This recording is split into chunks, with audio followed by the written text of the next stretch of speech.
अस्सलाम वालेकुम। National point से मैं हूं उमर ख़ान। नाज़रीन, जो लाहौर है ये तारीख़ी शहर है, लेकिन आज हम आपको लाहौर के एक ऐसे घर में लाए हैं जिसके अंदर पूरा कब्रिस्तान मौजूद है। घर की इंटरेस्टिंग बात यह है कि यहाँ पर शायर मशरिक़ इलामा मोहम्मद इकबाल ट्यूशन पढ़ने आते थे, और इसके अलावा जो महाराजा रंजीत सिंह है, इस कब्रिस्तान में जो बाबा जी मदफून हैं, बाबा फजल हुसैन शाह, उनके मुरीद थे। मतलब कि जो रंजीत सिंह है वो बाबा जी के मुरीद थे। तो आइए आज आपको कब्रिस्तान दिखाते हैं कि क्या इसकी हिस्ट्री है और कितनी कब्रें मौजूद हैं और कितनी पुरानी हैं।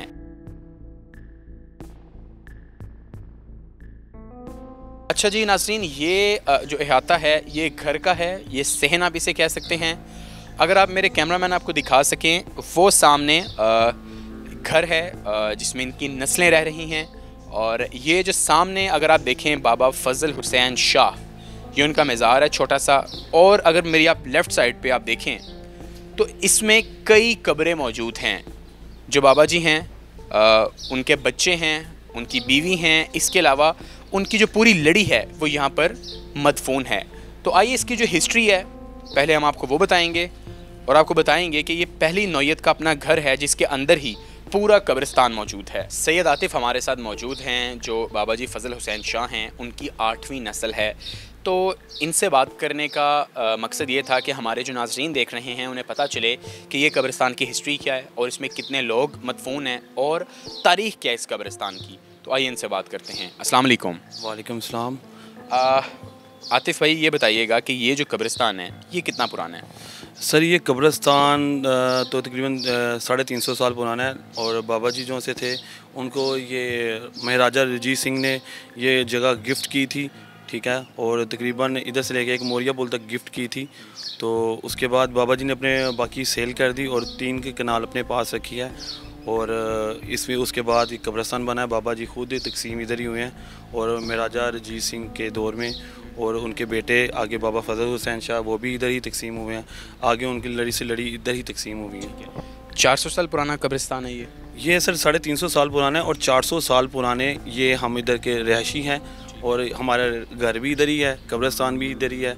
और बाकी इसकी ये है कि जो महाराजा रंजीत सिंह थे उन्होंने बाबा जी जब सियालकोट से इधर आए तो एनक साजी का काम करते थे। तो जब वो एनक साजी का इधर काम करते थे तो उससे वो मजलूब हो गए। जब मजलूब हुए तो उसके बाद जो महाराजा रंजीत सिंह के पटवारी हैं दीनानाथ, वो बाबा जी की उनकी वो दीनानाथ और उनकी बीवी इधर उनकी मरीद हो गई। उसके बाद हिस्ट्री ये हुई कि बाबा जी की जो दीनानाथ जो पटवारी था वो बाबा जी का इतना मरीद हो गया कि उन्होंने एक दफ़ा बाबा जी ने उसके सर पे मूड़ा रखा, और मूड़ा रख के ना तुम्हें कहा कि तो जाओ, तुम्हें आज से तुम राजा बन जाओगे। तो जब राजा बन जाओगे वो मूड़ा लेके तो सीधा ऐसे घर जाना और किसी लोगों की बात ना सुनना। तो उसके बाद वो जो दीनानाथ था वो ऐसे ही अपने सैद मिठे अपने घर में चला गया, और लोग उसका मजाक उड़ाते रहे। तो ऐसे ही 3 दिनों बाद वो पकड़ा भी गया महाराजा रंजीत सिंह, क्योंकि ना कन्हैया लाल की किताब और उसके बाद लाहौर हिस्ट्री, इस किताबों में ये आप जिक्र भी आप देख भी सकते हैं।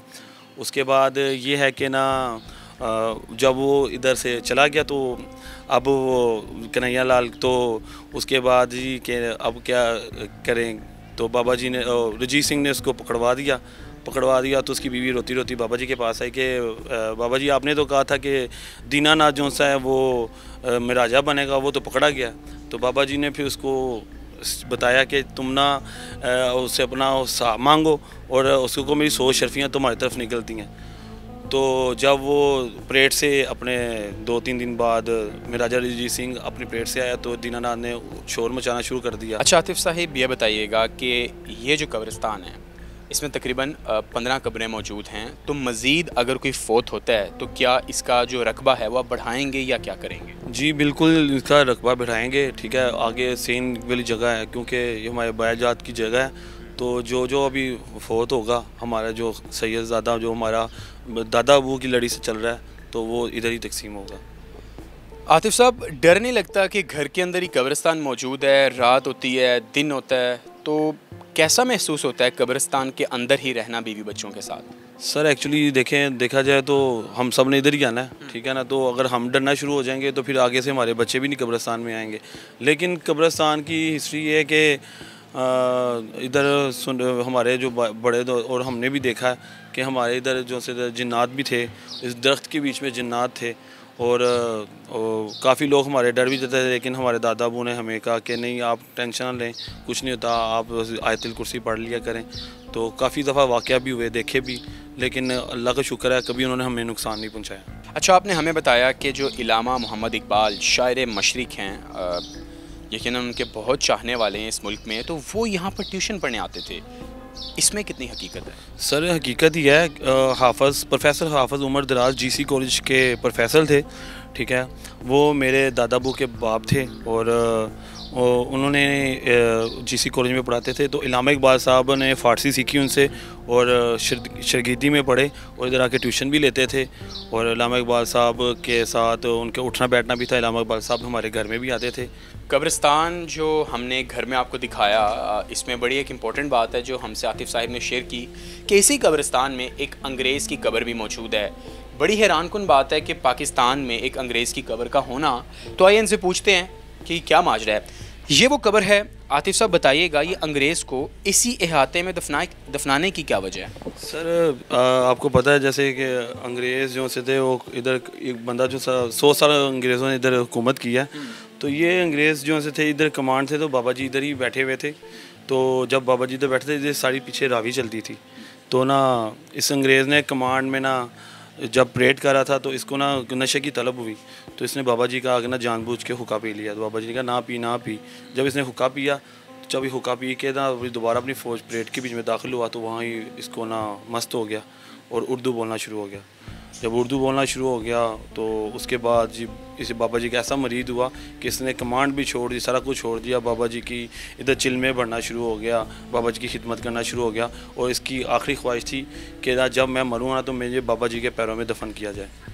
ठीक है, और ये बताएं कि ये वाली कब्र किसकी है, कमाल शाह? ये कमाल शाह जो से थे, आपको दिखाया कि साथ वाले कब्रिस्तान में ये बाबा जी बुलंद शाह के बेटे थे, ठीक है ना।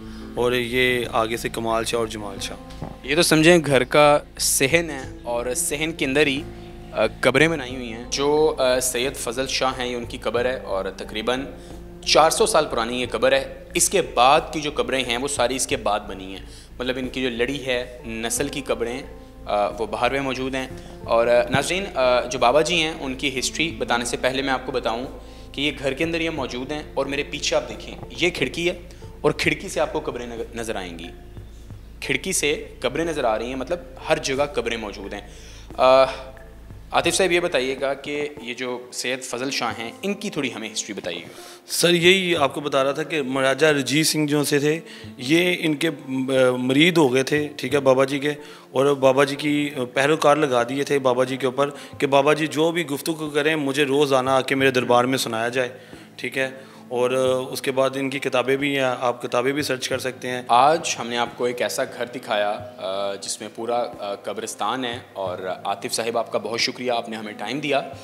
और नाज़रीन, आप अंदाज़ा लगाइए कि इनके घर में पूरा आसार कदीमा मौजूद है, जिसमें हमारे जो बुज़ुर्ग हैं, नेक बुज़ुर्ग थे, वो मदफून हैं और आगे उनकी जो नस्लें हैं वो यहाँ पर मौजूद हैं। लेकिन मैं आपको बताऊँ, सबसे जो हैरानकुन बात है वो ये है कि हमने भी अपनी ज़िंदगी में पहली बार ये चीज़ देखी है कि घर के अंदर पूरा कब्रिस्तान बना हुआ है।